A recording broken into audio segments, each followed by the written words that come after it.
Hello नमस्कार to everyone. मेरा नाम है दीपक सिंह राजपूत। आप देख रहे हैं नॉलेज सेंट्रल। हम बात करेंगे इस वीडियो में इंडिया के अपने बिटकॉइन के बारे में, यानी देसी बिटकॉइन के बारे में। तो जानेंगे आरबीआई इसमें क्या रोल प्ले कर रहा है, प्लस सरकार का क्या रवैया इस पूरे मामले में। इन सारी चीज़ों को डिस्कस करेंगे। उससे पहले इस वीडियो को लाइक करें, चैनल को सब्सक्राइब करें और ज़्यादा से ज़्यादा शेयर करें।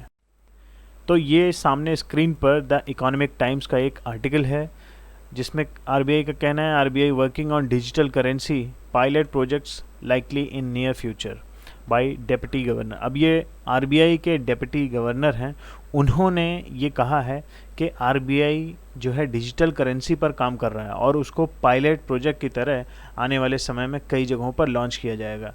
चाहे वो होलसेल सेक्टर की बात करें या चाहे रिटेल सेक्टर की बात करें, तो दोनों सेक्टर्स में पायलट प्रोजेक्ट की तरह उसको लॉन्च किया जाएगा और जो भी उसके कॉम्प्लिकेशंस होंगे या बाकी जो भी उसके साथ ऑब्लिगेशंस होंगे उन सारी चीज़ों को डिस्कस किया जाएगा। जो प्रॉब्लम्स होंगे उनको रीच आउट किया जाएगा। तो जानेंगे पूरा मामला थोड़ा डिटेल में, वीडियो में बने रहें आगे।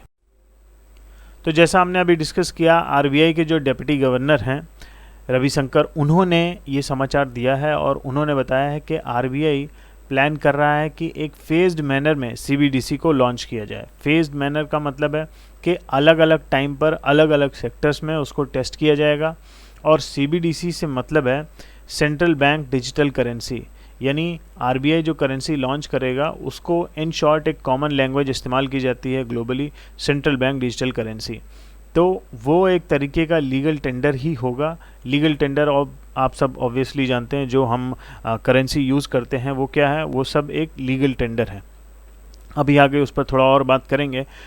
और इसको इशू किया जाएगा by central bank in digital form, यानी जैसे अभी नोट्स जो हैं इशू की जाती हैं, प्रिंट की जाती हैं फिजिकल फॉर्म में, तो वैसे ही करेंसी को जारी किया जाएगा डिजिटली।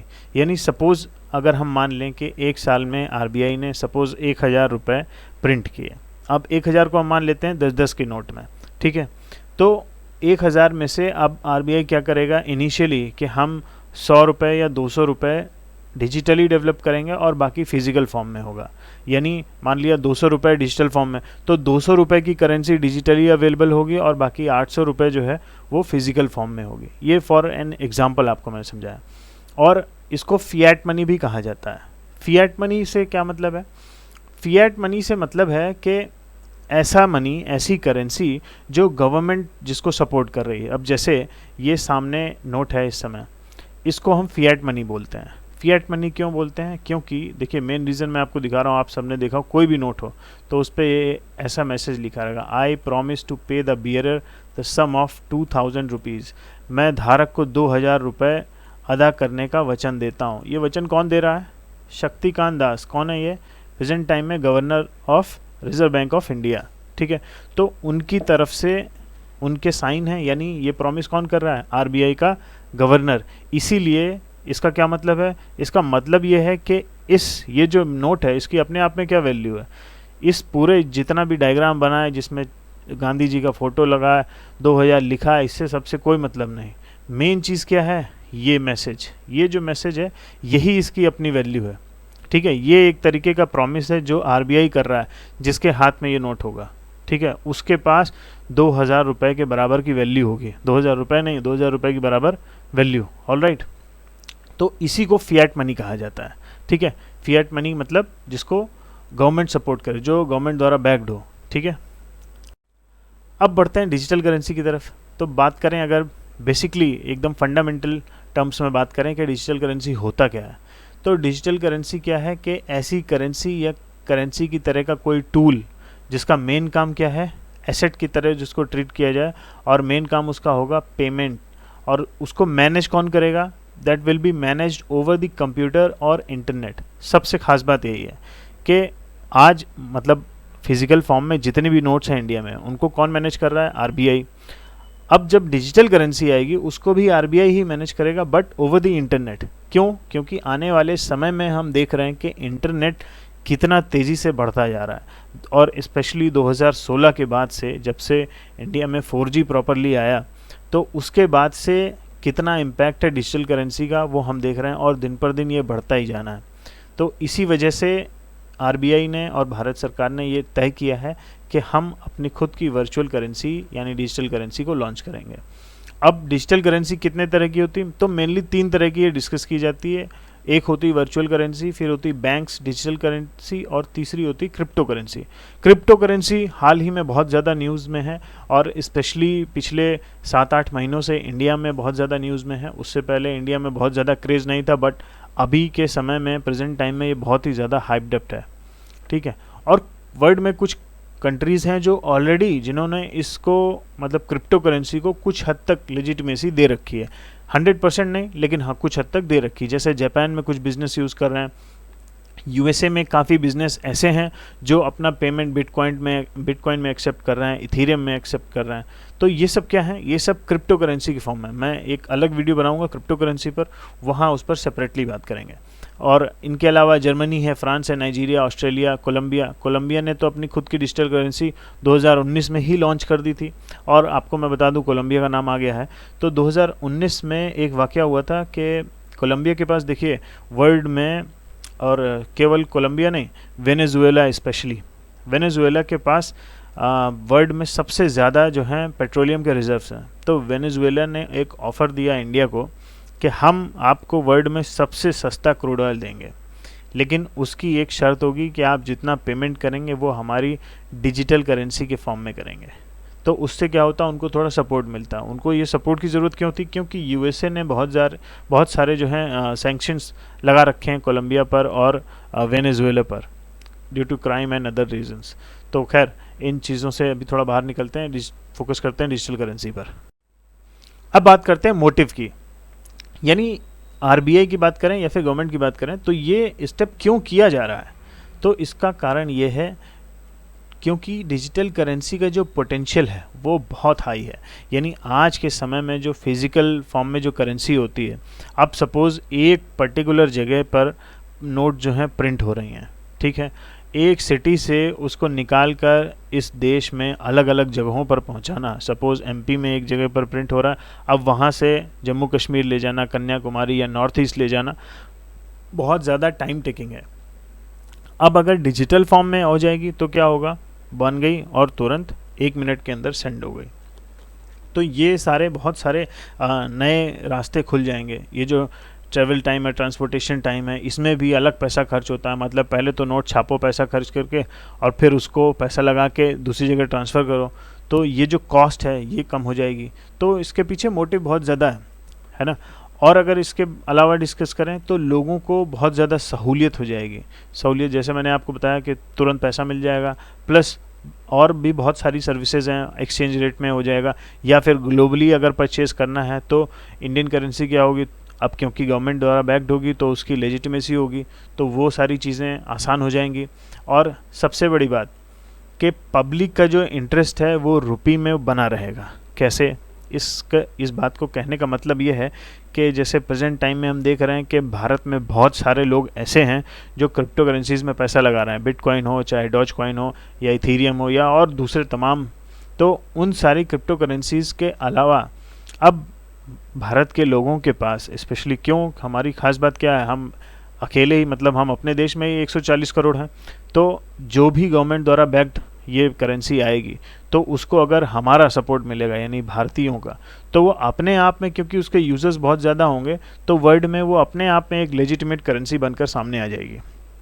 और इसके अलावा this will also save people from getting mislead and loss, यानी जितना भी नुकसान होता है तो फिज़िकल फॉर्म में होने की वजह से, फ्रॉड के केसेस और बाकी सारी चीज़ें, तो ये सब बंद हो जाएंगी।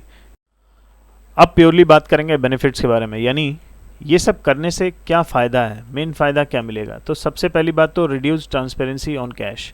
तो यानी कैश की अगर हम बात करें तो क्योंकि हमें मालूम है जो हमारा इनफॉर्मल सेक्टर है वो पूरी तरीके से कैश पर डिपेंडेंट है। और फिर उसके बाद रिड्यूस ट्रांसपेरेंसी, ये अपने आप में अलग इशू है। रिड्यूस ट्रांसपेरेंसी का मतलब है, मैं आपको एक एग्जांपल देता हूँ। अभी 2 दिन पहले कानपुर में 256 ऐसे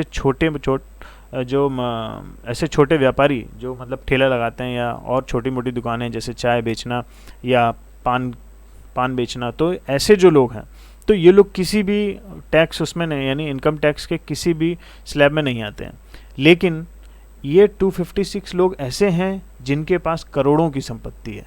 तो इन पर जो है कानपुर में इनकम टैक्स डिपार्टमेंट ने रेड डाली और उनको बहुत सारे ऐसे प्रूफ मिले। उन सब ने कई सारी करोड़ों की प्रॉपर्टीज़ एक्वायर कर रखी थी और दूसरी जगहों पर शॉप्स डाल रखी थी जहाँ से जो है मंथली 50,000 किसी का 80,000 ऐसा जो है पर मंथ किराया आ रहा था। तो ये जो ट्रांसपेरेंसी है, जो लैक ऑफ ट्रांसपेरेंसी है, तो इसको कब करने में आसानी मिलेगी। प्लस हायर सीनियरेज, इसका मतलब ये है कि जैसा हमने अभी पहले डिस्कस किया कि नोट पहले प्रिंट करना उसकी अलग कॉस्ट है, प्रिंट के बाद उसको ट्रांसपोर्ट करना दूसरी जगह पर वो अलग कॉस्ट आती है। तो यानी अपने आप में कई बार क्या होता है, जो कम वैल्यू की नोट होती है, जैसे जो 10 रुपये है, जो 100 रुपये है, तो इन 10 रुपये की नोट को प्रिंट करना और ट्रांसपोर्टेशन जो है वो अपने आप में महंगा हो जाता है कई बार। तो ये जो प्रॉब्लम है इसको कब करने में आसानी मिलेगी। फिर उसके बाद सेटलमेंट रिस्क, जैसा मैंने अभी बताया, तो हम डेली जो है पूरा कंट्री जो हमारा जो भी डेली जितना भी ट्रांजैक्शन होता है तो उसको एट लास्ट सेटल किया जाता है, तो सेटलमेंट में आसानी होगी। क्यों? क्योंकि सब कुछ क्या हो जाएगा, डिजिटाइज्ड फॉर्म में, तो सब कंप्यूटर्स करेंगे, सब ऑटोमेटिक होगा, तो उसमें जो है chances of error, chances of risk जो है वो अपने आप कम हो जाएंगे। और सबसे मेन बात यह है कि आने वाले समय के हिसाब से बहुत ज़्यादा कंपेटिबल होगी ये डिजिटल करेंसी। क्यों? क्योंकि हम जैसे देख रहे हैं कि ये जो डिजिटल वर्ल्ड है ये अपने आप में एक नया इकोसिस्टम बनता जा रहा है। यानी पहले के समय को अगर कंपेयर करें आज से 10 साल 15 साल पहले, तो वो समय अलग था और आज के समय में एक नई दुनिया अपने आप में, ये जो इंटरनेट की वजह से जो डिजिटल इकोसिस्टम क्रिएट हुआ है, तो ये आने वाले समय में और ज़्यादा बढ़ेगा ही। और इसके अलावा फ्रॉड के और चोरी के, ये जो जैसा हमने डिस्कस किया पहले, तो ये सारे मामले जो हैं और कम हो जाएंगे। और प्लस इसके अलावा more robust and trustable system of payment, यानी और ज़्यादा एडवांस और ज़्यादा ट्रस्टेबल सिस्टम जो है पेमेंट का, वो हमें मिल जाएगा। अब डिस्कस करते हैं इस पूरे यानी डिजिटल करेंसी का फ्यूचर क्या है, क्यों ऐसा किया जा रहा है। तो जैसा कि हमें मालूम है कि इसको लॉन्च कौन कर रहा है, सेंट्रल बैंक कर रहा है। क्यों कर रहा है? तो सबसे मेन बात मैं आपको बता दूं, इंडस्ट्रियल रेवोल्यूशन 4.0। यानी इसका मतलब क्या है? इसका मतलब ये है कि अब तक इस दुनिया में 3 इंडस्ट्रियल रेवोल्यूशन हो चुके हैं और हम यानी भारत, हम लोग पीछे रह गए। तो इंडिया का यानी भारत सरकार का प्लान ये है कि जो इंडस्ट्रियल रेवोल्यूशन 4.0 हमारे दरवाजे पर खड़ा है, तो उसमें इंडिया जो है एक मेजर प्लेयर है। यानी हम दर्शक ना हो केवल कि दुनिया को बैठकर देख रहे हैं कि सब तरक्की कर रहे हैं और जब सब कर लेंगे तब लोगों को हम पैसा देंगे, अमेरिका को पैसा देंगे, चाइना को पैसा देंगे और वहाँ से जो भी सिस्टम होगा उसको खरीदेंगे। तो अब भारत का प्लान ये है, भारत सरकार की ये इच्छा है कि हम बैठकर तमाशा नहीं देखेंगे। जो इंडस्ट्रियल रेवोल्यूशन 4.0 होगा उसमें भारत एक मेजर रोल प्ले करेगा और हम ऐसा कर सकते हैं। क्यों? क्योंकि जैसा मैंने पहले बताया 140 करोड़ हैं हम। अब 140 करोड़ में अब अगर हम बहुत ज़्यादा काटेंगे छाटेंगे तो भी जो है हमारे पास टैलेंटेड लोग बहुत ज़्यादा मिल जाएंगे। अब इसके बाद बात करते हैं करंट स्टेटस है क्या इस पूरे डिजिटल करेंसी का, यानी किस लेवल तक जो है इसका डेवलपमेंटल स्टेज है वो किस लेवल तक है। तो अगर टेक्नोलॉजिकल टर्म्स में बात करें तो इस समय इसका जो आर्किटेक्चर है, वैलिडेशन मैकेनिज़्म है और डिस्ट्रीब्यूशन, इस सब को डिस्कस किया जा रहा है। आर्किटेक्चर और ये वैलिडेशन मैकेनिज़्म से क्या मतलब है? आर्किटेक्चर से मतलब है, जैसे मैं आपको एक एग्जांपल दूं, एक क्रिप्टो करेंसी है जिसका नाम है बैट, बेसिक अटेंशन टोकन। तो बैट काम करता है एक वेब ब्राउज़र, जैसे आप सफारी यूज़ करते हैं, जैसे आप गूगल यूज़ करते हैं, तो वैसे ही एक और वेब ब्राउज़र है जिसका नाम है ब्रेव। तो ब्रेव आपका कोई भी डेटा सेव नहीं करता है। डेटा कौन सा? यानी जैसे आप गूगल पे कुछ सर्च करिए, आपने शूज़ चेक किए या जीन्स सर्च किए, आप फेसबुक खोलिए, उसके बाद वही सेम प्रोडक्ट का आपको ऐड दिखाने लगेगा। तो यानी क्या किया गूगल ने? आपका डेटा सेव कर लिया, कौन सा आपने क्या आइटम सर्च किया, और वो एक कंपनी को बेच दिया, और अगले दिन आपका जो भी सोशल मीडिया होगा वहाँ पर वो प्रेजेंट होने लगेगा। तो ब्रेव क्या करता है? आपका डेटा सेव नहीं करता जब तक आप उसको खुद अलाउ नहीं करेंगे। तो जब सेव नहीं करेगा तो बेचेगा नहीं। In case if you allow Brave to save your data, तो ब्रेव उसको सेव करेगा और जब सेल करेगा किसी दूसरी कंपनी को तो उसके अगेंस्ट में आपको पेमेंट होगा in terms of crypto currency. और ब्रेव की क्रिप्टो करेंसी क्या है? बैट, यानी बेसिक अटेंशन टोकन, राइट। तो यही चीज़ है। तो ये आर्किटेक्चर डेवलप किया जा रहा है कि कैसे काम करेगा, प्लस वैलिडेशन मैकेनिज़्म, यानी किस मैकेनिज़्म के थ्रू जो है कितना पेमेंट हुआ, कैसे हुआ, कौन किया, तो ये सारी चीज़ें जो हैं ये अपने आप वेरीफाई रहेंगी। आज आपको पैसा ट्रांसफ़र करना है तो जिसको पैसा ट्रांसफ़र करना है उस पेई का नाम होना चाहिए, अकाउंट नंबर होना चाहिए, IFSC कोड होना चाहिए, सारी बेसिक डिटेल्स होनी चाहिए। लेकिन आने वाले समय में इन चीज़ों की ज़रूरत नहीं पड़ेगी, केवल मोबाइल नंबर हो। आप वैल्यू ट्रांसफ़र नहीं करेंगे, आज हम वैल्यू ट्रांसफ़र करते हैं, तो आने वाले समय में वैल्यू ट्रांसफ़र नहीं करेंगे, हम सीधे पैसा ट्रांसफ़र करेंगे, यानी इंडियन रुपीज़ को हम ट्रांसफ़र करेंगे। फिर इसके बाद अभी डिस्कस किया जा रहा है जो भी ड्राइंग बोर्ड्स होंगे प्लस स्केट होल्डर्स जो हैं उनके जो भी तजुर्बे हैं या फिर जो भी उनके कॉम्प्लिकेशंस उनके माइंड में हैं, उनके जो भी सारी चीज़ें उनको डिस्कस किया जा रहा है। और प्लस क्योंकि आज के समय में जितने भी रूल्स एंड रेगुलेशंस हैं, जितने भी प्रोविजंस हैं, तो वो सब बनाए गए थे जो फिज़िकल फॉर्म है उसको ध्यान में रखते हुए, यानी करेंसी, क्योंकि आज हम फिज़िकल फॉर्म में यूज़ कर रहे हैं, चाहे कॉइन है चाहे नोट्स हैं, तो फिज़िकल फॉर्म में, तो उनको ध्यान में रखकर ये सारे रूल्स एंड रेगुलेशंस बनाए गए थे। लेकिन आने वाले समय में इन सबको चेंज करना होगा, जैसे कॉइनेज एक्ट है, फेमा है और IT एक्ट है, तो इन सब को चेंज करना होगा। फेमा का मतलब है कि फॉरेन एक्सचेंज मैनेजमेंट एक्ट, तो यानी इसको भी चेंज करना होगा। ऑब्वियसली सारे प्रोविजंस हमें चेंज करने पड़ेंगे। अब बात करते हैं रिस्क की, यानी इस पूरे मामले में रिस्क क्या है। तो there will be certain risk associated with it, like जैसे मान लिया कि कोई बैंक है जो आज स्ट्रेस की कंडीशन में है, स्ट्रेस मतलब वो आज बुरी कंडीशन में है, उसका NPA बढ़ गया है ना, कैपिटल जो है कम है, तो ऐसे केसेस में क्या होगा, जैसे अभी हाल में हुआ PMC बैंक में हुआ, येस बैंक में हुआ, तो ऐसे केसेस में जो भी कस्टमर्स होंगे तो वो बहुत तेज़ी से, मतलब मिनटों में सारा पैसा निकाल लेंगे। अभी क्या होता है, फिजिकल फॉर्म में आपको बैंक में जाना पड़ेगा, तो बैंक RBI जो है लिमिट लगा देता है कि आप 5 लाख से ज़्यादा नहीं निकाल सकते या आप 2 लाख से ज़्यादा नहीं निकाल सकते। तो आने वाले समय में क्या होगा कि इसके साथ एक रिस्क ये भी है कि लोग जो हैं, जैसे ही कोई बैंक ख़राब कंडीशन में, थोड़ी सी भी ख़राब कंडीशन में आया तो उससे अपना पैसा तुरंत निकाल लेंगे, तो ये बैंक के लिए अपने आप में एक लॉस है। हालांकि वो बैंक उससे रिकवर कर जाता है, वो बात अलग है। अब जैसे येस बैंक, उसके क्या हो गया, SBI ने ओवरटेक कर लिया उसको, अब SBI उसको आज के समय में मैनेज कर रहा है कुछ समय के लिए, तो क्या होगा, अब वो आने वाले समय में वो येस बैंक जो है फिर से ग्रोथ कर जाएगा, फिर से डेवलप हो जाएगा और फिर से हेल्दी बैंक हो जाएगा। लेकिन अब अगर सारे लोग उससे पैसा निकाल लेते तो बहुत प्रॉब्लम हो जाती है उस बैंक के लिए, तो ये अपने आप में आने वाले समय में एक प्रॉब्लम होगी। और इसके बाद लो dependency on banking staff will require much more advance system, यानी क्योंकि हमें मालूम है आज जितना भी सेटलमेंट होता है पैसे का, उसके लिए हमारे यहाँ देश में बैंक में जगह जगह पर एम्प्लॉयज़ बैठे हैं, तो वो सारा सेटलमेंट करते हैं मैनुअली, मतलब ऐसा नहीं कि हाथ से जोड़ घटाना कर रहे हैं, वो सिस्टम का यूज़ करते हैं और प्लस सारा काम किया जाता है, यानी जो बैंकिंग स्टाफ है वो इसमें एक वाइटल रोल प्ले करता है। लेकिन आने वाले समय में क्योंकि सब कुछ ऑटोमेटेड होगा, तो उसके लिए हमें ऐसा सिस्टम चाहिए जो बहुत ज़्यादा रोबस्ट हो, जिसकी एफिशिएंसी बहुत ज़्यादा हो और इन टर्म्स ऑफ सिक्योरिटी बहुत ज़्यादा सिक्योर हो। ठीक है, तो ये कुछ रिस्क हैं, इनको भी स्टडी किया जा रहा है और आने वाले समय में ये जो आर्किटेक्चर डिज़ाइन किया जा रहा है, जो मैकेनिज़्म बनाया जाएगा वो ऐसा ही बनाया जाएगा ताकि इन सारे रिस्क जो हैं इनको काउंटर किया जा सके। और at last this is a welcoming decision of RBI, क्योंकि आने वाले समय में हमने जैसे डिस्कस किया कि वर्चुअल करेंसी की जो है नीड बहुत ज़्यादा होगी। So this was done for the day. Video को लाइक करें, चैनल को सब्सक्राइब करें और ज़्यादा से ज़्यादा शेयर करें।